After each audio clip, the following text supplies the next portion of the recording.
Hello friends, स्वागत है आप सभी का हमारे YouTube channel GK GS daily doses में। आज हम पढ़ने वाले हैं जनरल नॉलेज। तो चलते हैं, बिना टाइम वेस्ट किए चलते हैं अपने पहले क्वेश्चन पर। प्रसिद्ध करीबा बांध किस नदी पर स्थित है? तो प्रसिद्ध करीबा बांध जाबेजी नदी पर स्थित है। प्रसिद्ध करीबा बांध जाबेजी नदी पर स्थित है। जर्मनी और पोलैंड के बीच की सीमा रेखा क्या कहलाती है? तो जर्मनी और पोलैंड के बीच की सीमा रेखा हिडनबर्ग वर्ग रेखा कहलाती है। फिर से एक बार, हिडनबर्ग वर्ग रेखा।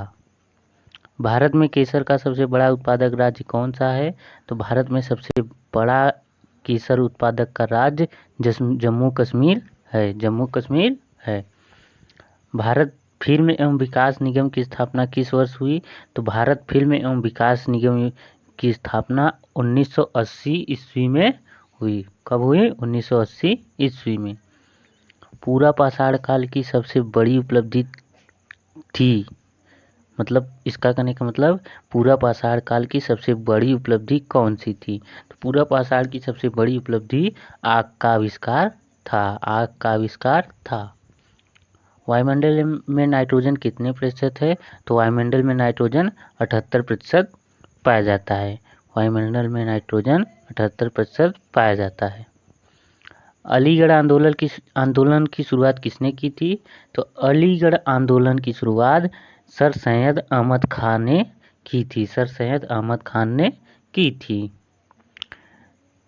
डायनेमो का सिद्धांत किस नियम पर आधारित है? तो डायनेमो का सिद्धांत फैराडे के नियम पर आधारित है। किसके नियम पर?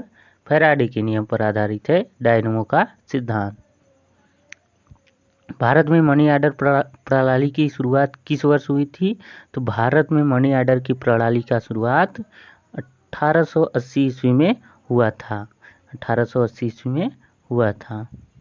द वेल्थ ऑफ नेशंस की रचना किसने की थी? द वेल्थ ऑफ नेशंस की रचना एडम स्मिथ ने की थी। एडम स्मिथ ने की थी। द वेल्थ ऑफ नेशन की रचना किसने की थी? तो द वेल्थ ऑफ नेशन की रचना एडम स्मिथ ने की थी। वाल्मीकि ने रामायण की रचना किस भाषा में की है? तो वाल्मीकि ने रामायण की रचना संस्कृत भाषा में की है। किस भाषा में? संस्कृत की भाषा में की है। भारत के प्रथम उप प्रधानमंत्री कौन थे? तो भारत के प्रथम उप प्रधानमंत्री सरदार पटेल थे। सरदार पटेल थे। सिकंदर ने भारत पर कब आक्रमण किया? तो सिकंदर ने भारत पर 326 ईसा पूर्व में आक्रमण किया। 326 ईसा पूर्व में आक्रमण किया। सिखों के प्रथम गुरु कौन थे? तो सिखों के प्रथम गुरु गुरु नानक देव थे। सिखों के प्रथम गुरु गुरु नानक देव थे। एंजाइम की रचना किससे होती है? तो एंजाइम की रचना अमीनो अम्ल से होती है। एंजाइम की रचना अमीनो अम्ल से होती है। द डोज लाफ्टर के रचयिता कौन है? तो द डोज लाफ्टर के रचयिता आर के लक्ष्मण है। आर के लक्ष्मण है। इलाहाबाद के स्तंभ लेख किसने लिखा? इलाहाबाद के स्तंभ लेख हरिसेन ने लिखा। किसने? हरिसेन लिखा। इलाहाबाद के स्तंभ लेख किसने लिखा? तो इलाहाबाद के स्तंभ लेख हरिसेन ने लिखा। शक संवत के अनुसार अंतिम महीना कौन सा है? तो शक संवत के अनुसार अंतिम महीना फाल्गुन महीना है। शक संवत के अनुसार अंतिम महीना फाल्गुन महीना है। भारत के प्रथम दलित मुख्य न्यायाधीश कौन थे बने? तो भारत के प्रथम दलित मुख्य न्यायाधीश के.जी. बालकृष्णन बने। के.जी. बालकृष्णन बने। मांसपेशियों में कौन सा अम्ल पाया जाता है? तो मांसपेशियों में मायोसिन नामक एसिड पाया जाता है। मायोसिन एसिड नामक अम्ल पाया जाता है। प्रसिद्ध करीबा बांध किस नदी पर स्थित है? तो इसका आंसर है जाबेजी नदी। ये तो हो गया। उच्चतम न्यायालय का न्यायाधीश बनने के लिए किसी व्यक्ति को कम से कम कितने साल के लिए उच्च न्यायालय का न्यायाधीश होना चाहिए? तो कम से कम 5 वर्ष तक न्यायालय का न्यायाधीश होना चाहिए उस व्यक्ति को जो उच्चतम न्यायालय का न्यायाधीश बनना चाहता है। कितने वर्ष? 5 वर्ष। अनुच्छेद 143 के अंतर्गत राष्ट्रपति को किन 2 श्रेणियों में उच्चतम न्यायालय से राय लेने का अधिकार है? अनुच्छेद 143 के अंतर्गत राष्ट्रपति को किन 2 श्रेणियों में उच्चतम न्यायालय से राय लेने का अधिकार है? तो इसका आंसर है सार्वजनिक महत्व के किसी मामले पर विविध प्रश्न उठाने एवं किसी पूर्व संवैधानिक संधि समझौता आदि मामलों पर विवाद उत्पन्न होने पर। फिर से एक बार, सार्वजनिक महत्व के किसी मामले पर विविध प्रश्न उठाने एवं किसी पूर्व संवैधानिक संधि समझौता आदि मामलों पर विवाद उत्पन्न होने पर। किस मामले में उच्चतम न्यायालय ने कहा कि परामर्श का मतलब सहमति नहीं वरन विचारों का आदान प्रदान है? किस मामले में उच्चतम न्यायालय ने कहा कि परामर्श का मतलब सहमति नहीं वरन विचारों का आदान प्रदान है? तो प्रथम न्यायाधीश मामला 1982, प्रथम न्यायाधीश मामला 1982 इसका आंसर है। कौन संवैधानिक संशोधन अधिनियम अखिल भारतीय विधिक सेवा के निर्माण की व्याख्या का प्रावधान करता है? कौन संवैधानिक संशोधन अधिनियम अखिल भारतीय विधिक सेवा के निर्माण की व्याख्या का प्रावधान करता है? तो इसका आंसर है 42वां संशोधन अधिनियम 1976। 42वां संशोधन अधिनियम 1976। यह किसकी शपथ के प्रारूप का भाग है?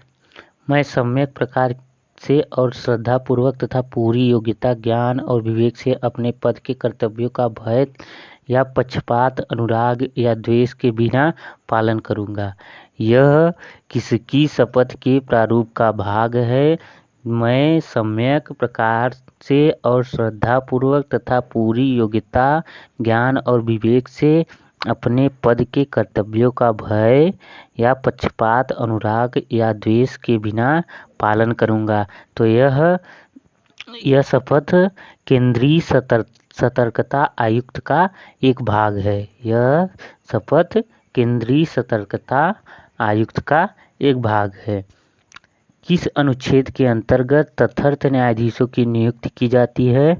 किस अनुच्छेद के अंतर्गत तटस्थ न्यायाधीशों की नियुक्ति की जाती है? तो इसका आंसर है अनुच्छेद 127। अनुच्छेद 127। प्रथम बार लोकपाल विधेयक संसद में किस वर्ष में प्रस्तुत किया गया? प्रथम बार लोकपाल विधेयक संसद में किस वर्ष प्रस्तुत किया गया? तो इसका आंसर है वर्ष 1968 में। वर्ष 1968 में। संविधान की कार्यप्रणाली की समीक्षा करने के लिए 2000 में बनाए गए आयोग के अध्यक्ष कौन थे? संविधान की कार्यप्रणाली की समीक्षा करने के लिए वर्ष 2000 में बनाए गए आयोग के अध्यक्ष कौन थे? अध्यक्ष कौन थे? तो इसका आंसर है श्री M.N. वेंकटचलैया। वेंकटचलैया, श्री M.N. वेंकटचलैया। सर्वप्रथम लोकायुक्त का गठन 1971 में किस राज्य में किया गया? सर्वप्रथम लोकायुक्त का गठन 1971 में किस राज्य में किया गया? तो इसका आंसर है महाराष्ट्र में। किसमें? महाराष्ट्र में। राज्य की लोक सेवाओं में न्यायपालिका को कार्यपालिका से पृथक करने का प्रावधान किस अनुच्छेद के अंतर्गत किया गया है? राज्य की लोक सेवाओं में न्यायपालिका को कार्यपालिका से पृथक करने का प्रावधान किस अनुच्छेद के अंतर्गत किया गया है? तो इसका आंसर है अनुच्छेद 50। अनुच्छेद 50 के अंतर्गत राज्य की लोक सेवाओं में न्यायपालिका को कार्यपालिका से अलग करने का प्रावधान किया गया है।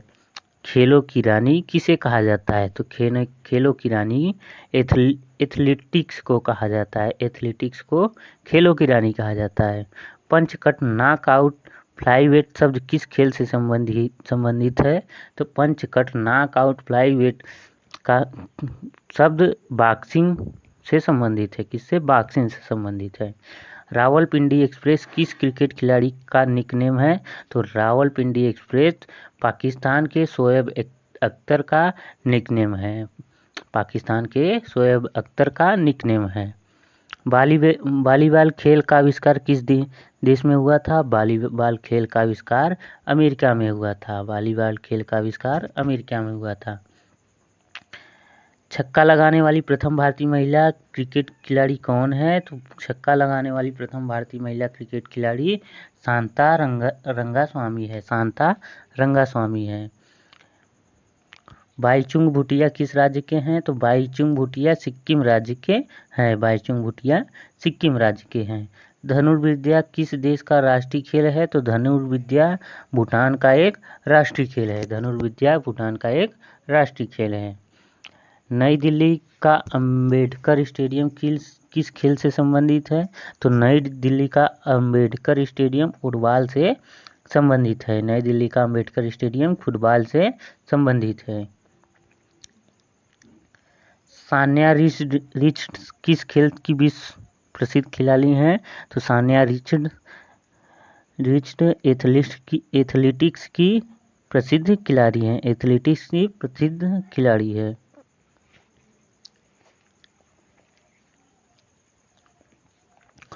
कोनेरू हैप्पी किस खेल की प्रमुख खिलाड़ी है? कोनेरू हैप्पी शतरंज चेस की प्रसिद्ध खिलाड़ी है। शतरंज चेस की प्रसिद्ध खिलाड़ी है। किस ज्वालामुखी को भूमध्य सागर का प्रकाश स्तंभ कहा जाता है? तो स्ट्राम्बोली ज्वालामुखी को प्रकाश स्तंभ कहा जाता है। स्ट्रोम्बोली ज्वालामुखी को प्रकाश स्तंभ कहा जाता है। जोजिला दर्रा किस को जोड़ता है? तो जोजिला दर्रा लेह को श्रीनगर से जोड़ता है। लेह को श्रीनगर से जोड़ता है।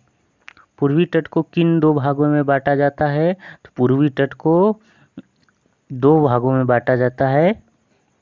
पहला है कोरोमंडल तट दक्षिण का भाग, कोरोमंडल तट दक्षिण का भाग, तथा दूसरा है काकीनाडा तट उत्तर का भाग। काकीनाडा तट उत्तर का भाग। नर्मदा नदी का उद्गम स्थल है। नर्मदा नदी का उद्गम स्थल अमरकंटक है। अमरकंटक है। एडिज पर्वतमाला की सर्वोच्च पर्वत चोटी का क्या नाम है? एडिज पर्वतमाला की सर्वोच्च चोटी का क्या नाम है? तो एडिज पर्वतमाला की सर्वोच्च चोटी का नाम एकांकागुआ है। एकांकागुआ है। संयुक्त राज्य अमेरिका की सबसे बड़ी उत्खनन की खान। संयुक्त राज्य अमेरिका की सबसे बड़ी उत्खनन की खान होमस्टेक किस राज्य में स्थित है? होमस्टेक किस राज्य में स्थित है? तो संयुक्त राज्य की सबसे बड़ी उत्खनन की खान दक्षिण डकोटा में स्थित है। दक्षिण डकोटा में स्थित है। दक्षिण डकोटा में स्थित है। रिहंद योजना किस राज्य से संबंधित है? तो रिहंद योजना उत्तर प्रदेश राज्य से संबंधित है। उत्तर प्रदेश राज्य से संबंधित है।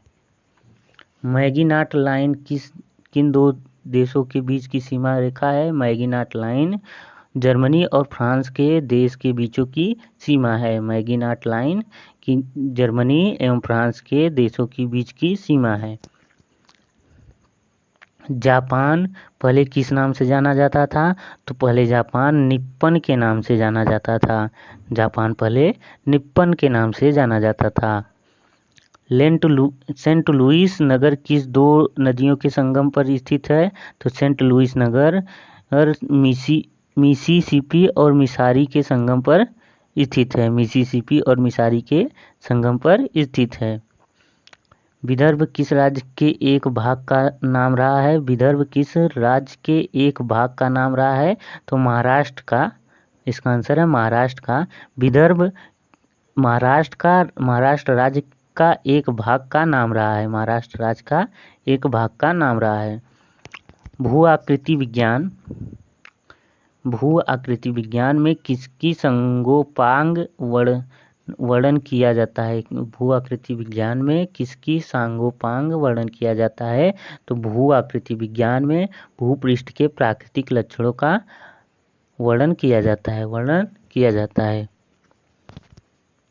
देश की प्रमुख जीप निर्माता company Mahindra and Mahindra limited कहाँ स्थापित है? देश की प्रमुख जीप निर्माता company Mahindra and Mahindra limited Pune में स्थित है। कहाँ स्थित है? पुणे में।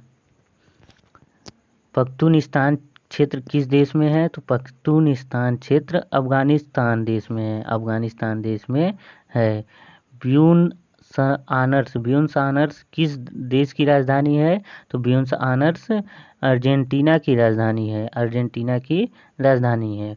उत्तरी गोलार्ध में व्यापारिक पनवे किस दिशा में बहली है? उत्तरी गोलार्ध में व्यापारिक पनवे उत्तर से पूर्व दिशा में बहली है। उत्तर से पूर्व दिशा में बहली है।